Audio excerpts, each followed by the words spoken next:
What are some of the red flags that you're usually paying attention to when you read the contract? Do you open specific page to check maybe the payment plan, the delivery, the conditions of the handover? Is there any specific that you look in the contract, or you would advise an investor to take a look at? So I would definitely not advise the investor to rely on their own knowledge and expertise to read the agreement. We always do that for our client. And when we read, we read. It means from cover to cover. We don't leave a word out. The reason is that you never know if there was a clause or clauses even that they have put in this agreement that basically will change the whole perspective. Yeah. So we have to make sure that everything is bulletproof and there's nothing fishy. So basically we read everything. But the main thing that we focus on is this. Let me put it this way. When investors, they read their contract, they are always imagining the good days. When we read the contract, we always imagine the worst days, right? So we see that, okay, if things goes west, how this contract can protect my client. Don't forget that the main thing that a client, that can protect a client is this SPA and nothing else. So I cannot emphasize enough on how important this piece of document is. What about involvement of the government? That the government is taking care of everything, and is there any process for the government to check the SPA that developer is preparing, or government is not involved in this? No, of course they are involved. See, government. Let me put it this way: government, especially Dubai, they have done a brilliant job in securing or bringing security as much as possible to off-plan properties. Because I know that most of your members are agents and they should know about this. Of course they know, but just to emphasize more. So there are many measures that they put in place in order to secure the off-plan investment for people. And this will basically encourage people to come and buy in Dubai. Number one is that when a developer wants to launch a project, they have to introduce a bank guarantee. And this bank guarantee will secure the construction work. Yeah. So if they have a strong bank guarantee, then they're okay. You know, they can register and they can go on. So you know that when you're buying a project from a registered developer, the construction is being, taken care of through that bank guarantee. Number two is, as you know, the escrow account, right? Previously, I remember many years ago, my clients, they used to pay to developer directly. The developer takes the money and runs away. What are you going to do? Now we have escrow account. For those who don't know what is escrow account, it's a account that is designed and created for this project and for that particular investor. So the money goes into that account. Developer cannot touch 1 dirham in that account unless the government gives the permission to do so. And this permission will be given only based on the stage of construction.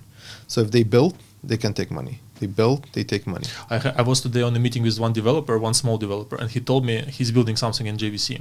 He told me that there are 4 different parties that should approve, give him an approval to take money from the escrow.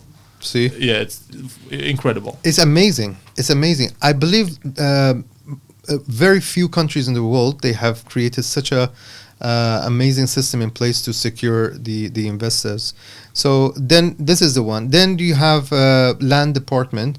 They have the authority to basically, when they feel that the developer is not building or they run away or anything as such, they will attach their license, they will attach their assets, block everything they have, okay? And then they have the right to even change the developer, bring another developer so that they will come and finish this project. So all these methods basically helps the investors to feel secure and be secure and then buy more in Dubai.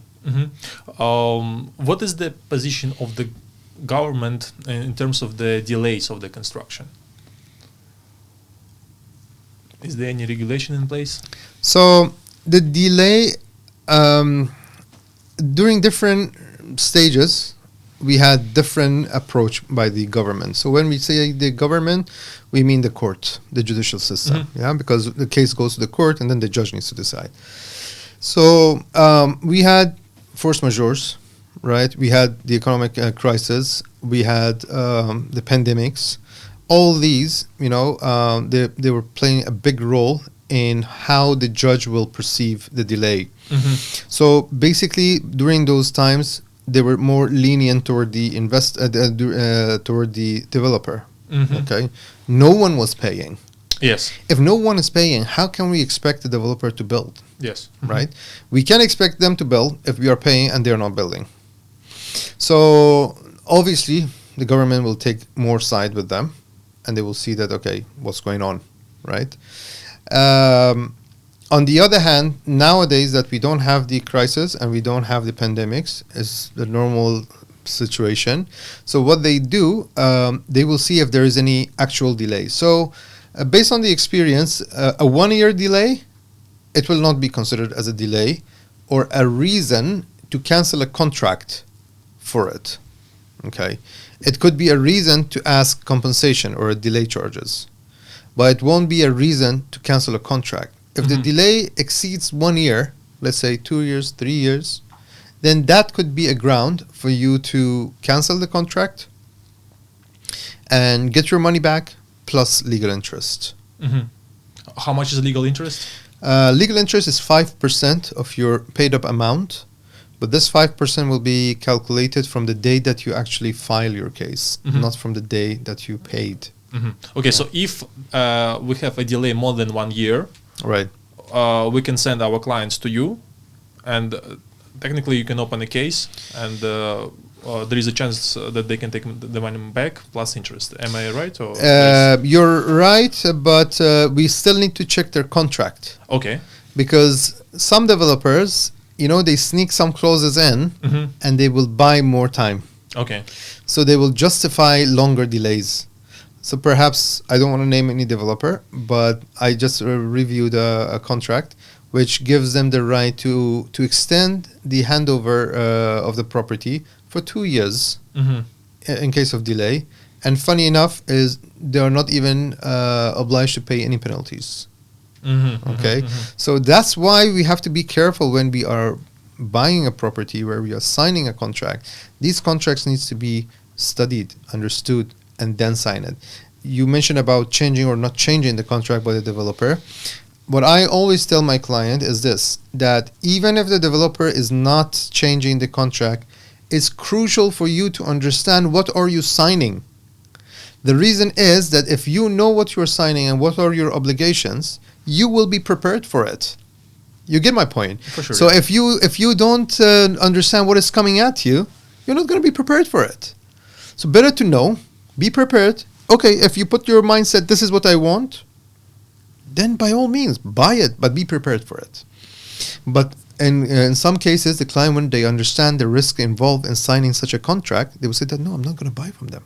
Why do I need to buy from this developer? There are plenty of other developers. And the agent will be happy to introduce them to another one. You see? That's the idea.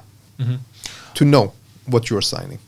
Got it. What is a common practice in case if an investor is behind on some of his payments, installments?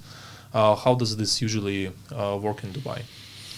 So again, going back to the default thing, number one, the contract will stipulate in case of buyer's default. It will clearly state that if the buyer defaults, what are the mechanisms that they're going to put in place? Meaning, they will send them a notice. They will give them a certain number of days to rectify the issue.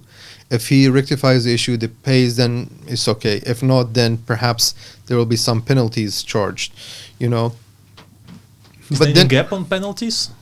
Like the developer cannot charge more than this, or it's all again up to the contract? It's up to you, but it has to be logical, because if it goes, let's say 30%, 40%, 50%, whatever, the judge will look into it and say that no, this is not a reasonable compensation that you have put there, and the judge has the discretion to reduce it. Okay, you will find it perhaps shocking that. When you buy from the secondary market, you put 10% as a penalty, right? Yes. In case of default. Yep. Do you know that some judges, they even said that we don't believe that you are entitled of receiving 10%. You're entitled of receiving a compensation. Wow. They reduced the 10%.